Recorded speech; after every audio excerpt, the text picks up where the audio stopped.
کیا نیا پاکستان کیا؟ پہلے تو میں آپ کو کہوں، یہ ہم نیا پاکستان کی بات کرتے ہیں، وہ جب بھی کوئی مشکل وقت ہوتا ہے وہ کیمرہ مین جا کے ایک مائک پکڑ کے لوگوں کے پاس چلا جائے، جی کیا جی نیا کدھر ہے نیا پاکستان؟ تو لوگ برا بھلا کہتے ہیں کہ جی مہنگائی ہو گئی، اور باقی مہنگائی ہوئی ہے، برے حالات ہیں، وہ کہتے ہیں جی بے روزگار ہیں، کدھر ہے نیا پاکستان؟ یہ اسی طرح ہی کراچی کے اندر مثلا فلڈ آئے ہوئے ہیں، تو آپ وہ بیچارے لوگوں کے اتنا پانی آیا ہوا، آپ جائیں جی بتائیے جی آپ کے کیا حالات ہیں، تو وہ کوئی تعریفیں کرے گا؟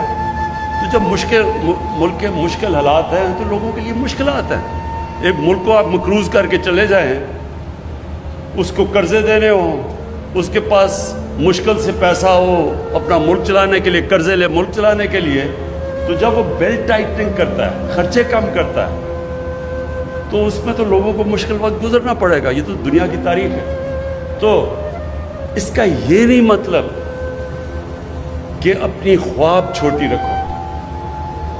دیکھیں دنیا میں جس نے بھی کوئی بڑا کام کیا ہے، اس نے اپنی صلاحیتوں کی وجہ سے نہیں کیا، وہ اس لیے نہیں کہ وہ بڑا پڑھا لکھا انسان تھا، وہ اس لیے نہیں کہ وہ بڑے امیر گھر میں پیدا ہوا تھا، وہ اس لیے کہ اس نے بڑا خواب دیکھا تھا۔ جب ایڈمنڈ ہلری ماؤنٹ ایوریسٹ کے اوپر چڑھ گیا، پہلا آدمی تھا، تو جتنوں نے بھی پہلے کوشش کی تھی وہ فیل ہو گئے تھے، یا وہ مر گئے تھے اور یا وہ ناکام ہو گئے تھے۔ تو اس کی خواب تھی جو اس نے کہا نہیں میں کامیاب ہوں گا، تو ساری زندگی اب تو بہت لوگ چڑھ چکے ہیں اس پہاڑ کے اوپر، لیکن ایڈمنڈ ہلری کو سارے یاد رکھیں گے کہ وہ پہلا آدمی تھا جس نے اتنا بڑا کام کیا۔ تو یہ جو خواب ہوتی ہے وہ ایک انسان کو لے کے جاتی ہے۔ ایک انگریزی کی سینگ ہے کہ جج not what a person is, do not جج a person by what he از، جج ہم by what he aspires to be. اس کی خواب کیا ہے؟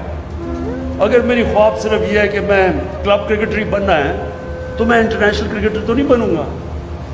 تو جو بھی اوپر جاتا ہے یہ یاد رکھے زندگی میں بڑے کام کرتا ہے، اس کی سوچ بڑی ہوتی ہے۔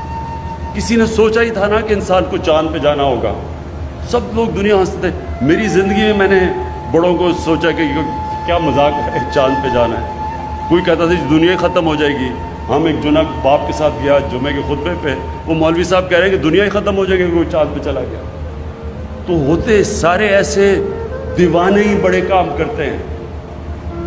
جو ہیومن مائنڈ ہے، جو اللہ نے ہمیں صلاحیت دی ہے، اشرف المخلوقات، فرشتوں کو بھی کہا تھا انسان کے سامنے جھکو، اللہ نے کہا تمہیں نہیں اندازہ کہ میں نے اس کو وہ پاور دی ہے، نالج دی ہے جو تمہیں بھی نہیں دی، لیکن وہ ہم پہچانتے نہیں کیونکہ ہماری ایمز ہی بڑے چھوٹے ہوتے ہیں، ہماری سوچ ہی بڑی چھوٹی سی ہوتی ہے۔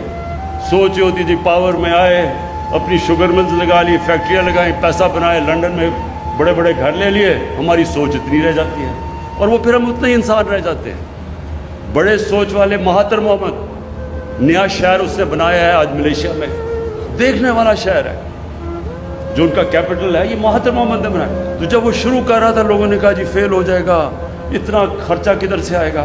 آج آپ اس کو جا کے دیکھیں۔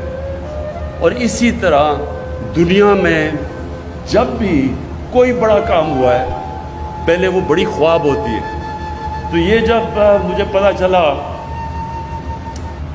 راوی پروجیکٹ کا، تو انہوں نے کہا جی بڑی پہلے سے سوچ تھی، مجھے پتہ تھا کہ کیوں نہیں کامیاب ہوا، کیونکہ جو لوگ یہ سوچ رہے تھے ان کی نمبر 1 پرائیورٹی اپنا ملک نہیں تھا، ان کی نمبر 1 پرائیورٹی تھی کہ وہ کتنی دولت بناتے ہیں پاور میں آ کے۔ وہ کبھی بھی نہیں بنا سکتے بڑی چیزیں، وہ کبھی بڑا کام نہیں کر سکتے۔ بڑا کام جب بھی آپ بڑی خواب کے پیچھے جاتے ہیں، سب سے پہلے میں بار بار آپ کو ایک فریز بتاتا ہوں، کشتیاں جلا کے جاتے ہیں۔ مطلب کہ جب آپ اس کے پیچھے جاتے ہیں تو پھر کوئی واپسی کا راستہ نہیں ہوتا، پھر ہی انسان کا پوٹینشیل نکلتا ہے۔ جب انسان فیصلہ کر لیتا ہے کہ میں نے اب یہ کرنا ہے اور کوئی پیچھے کا راستہ نہیں، پھر انسان کے اندر سے جو اللہ نے صلاحیتیں دی ہیں، جو طاقت دی ہے، وہ تب طاقت نکلتی ہے۔ جب آپ پیچھے آدھا رہو، اچھا جی اگر یہ نہیں ہوگا تو میں کچھ اور کر لوں گا، کبھی کچھ نہیں، بڑا کام نہیں ہو سکتا ایسے۔